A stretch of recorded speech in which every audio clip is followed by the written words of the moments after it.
আসসালামু আলাইকুম, আশা করি সকলে ভালো আছেন। রাফিউল অজিতে আবার সকলকে স্বাগতম এবং অভিনন্দন জানাই। আমি রাফিউল ইসলাম রনক। সো কয়েকদিন আগে দিছিলাম এরকম একটা ফ্যান কিনছি যে এটার দাম নিচ্ছে মাত্র 290 টাকা। সো এই ফ্যানটা ওই দিন আনবক্সিং করছিলাম এবং আনবক্সিং করার সাথে সাথে নিজের একটা অভিমত দিছিলাম। সো আজকে আমরা এই ফ্যানটাকে টিয়ার ডাউন করব। হ্যাঁ, ঠিকই শুনতেছেন। এই সস্তা ফ্যানের ভিতরে আসলে কি আছে সেটাই আজকে আমরা জানার চেষ্টা করব। সো দেরি না করে চলুন মূল ভিডিওতে চলে যাওয়া যাক।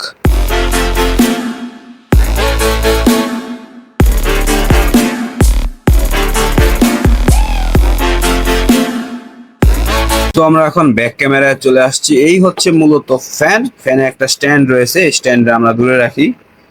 সো আমরা যদি ফ্যানটা চালু করি, প্রথম একটা স্পিড, তারপর দ্বিতীয় এবং তৃতীয়টা হচ্ছে সর্বোচ্চ স্পিড। যদি মাইক্রোফোন কাছে দিই, বেশ ভালো পরিমাণ বাতাস আসে, খারাপ না, মানে একজনকে ঠান্ডা করার জন্য যথেষ্ট। তো এটা এখন যদি খুলতে হয়, সর্বপ্রথম আমাদের ব্যাটারিটা খুলে নিতে হবে। সো আমরা প্রথমে ব্যাটারিটা খুলে নিব। মানে সস্তা জিনিস খুলতেও চায় না সহজে। যাই হোক, এই হচ্ছে আমাদের ব্যাটারি 18650 লিথিয়াম আয়ন ব্যাটারি। এটার কোনো অ্যাকুরেট ক্যাপাসিটি দেয় নাই, 3.7 ভোল্ট। আমরা এটা দূরে রাখলাম। এত সস্তা একটা ফ্যানে কি ধরনের মোটর ব্যবহার করা হচ্ছে, এটাই হচ্ছে আমাদের আজকে মেইন পারপাস। অবশ্যই এটা ব্রাশলেস ডিসি মোটর দেওয়ার কোনো কথাই নেই, কারণ ব্রাশলেস ডিসি মোটরের দাম বেশ ভালোই পরিমাণ হয়। তো আমরা যদি খুলতে যাই, প্রথমে দেখতে পাবেন এখানে দুটো স্ক্রু রয়েছে। এই যে একটা স্ক্রু এবং এইখানে একটা স্ক্রু। সো আমরা দুটো খুলে নিব প্রথমে। মানে সস্তা জিনিস, এটা সহজে খোলাও কষ্ট, মানে তেমন কোনো ফিনিশিংই নাই বলতে গেলে। স্ক্রুগুলো এখানে রাখলাম। তো এখন এই ফ্যানের কেসটা খুলতে হবে। তো ভালো মতো লক্ষ্য করে দেখলাম এখানে আসলে এই কেসটা আসলে লক সিস্টেম।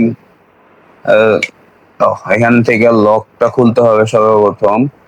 তো এখানে দেখেন মোটর ক্যাপাসিটি বলতে কিছুই দেওয়া নাই। সর্বপ্রথম আমার ফ্যানের লকটা খুলে নিতে হবে।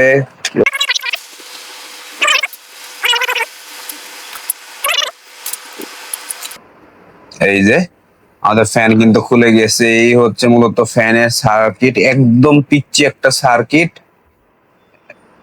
একটা চিপ, একটা সুইচ আর একটা টাইপ সি পোর্ট ছাড়া কিছুই নেই। আর এই হচ্ছে ফ্যানের মোটর। যদি ফ্যানের মোটর খুলতে যাই,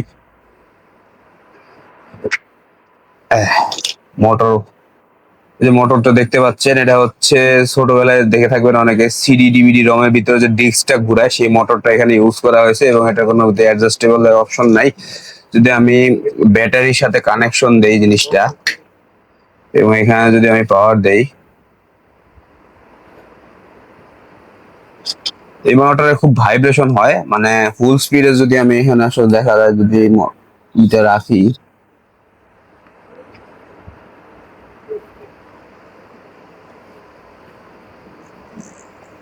মানে খুব ভাইব্রেশন দেয় ফ্যানটা। যেহেতু ব্রাশলেস ডিসি মোটর, যেমন এই সমস্ত ফ্যানে দেখবেন, এই যে জিসু লাইফের এই ফ্যানটাতে দেখবেন এটার মধ্যে কিন্তু বিএলডিসি মোটর দেওয়া বেশ, এবং এই ফ্যানের দাম প্রায় 4-5 হাজার টাকা। এখন আমি কিনছিলাম প্রায় 3800 টাকা দিয়ে।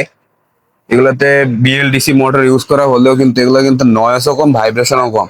আমি যদি ফুল স্পিডে দেই, তেমন কোনো ভাইব্রেশনই নেই, কোনো ভাইব্রেশন বোঝাই যায় না। কিন্তু এই ফ্যানে আপনি ফুল স্পিডে দিয়ে রাখলে, হাতে যদি ধরে রাখতে চান পারবেন না, মানে আর কি হাত জি ধরে যাবে। বেশ ভালো পরিমাণ ভাইব্রেশন, আর এটা প্রায় 1-1.5 ঘন্টার উপরে চলে।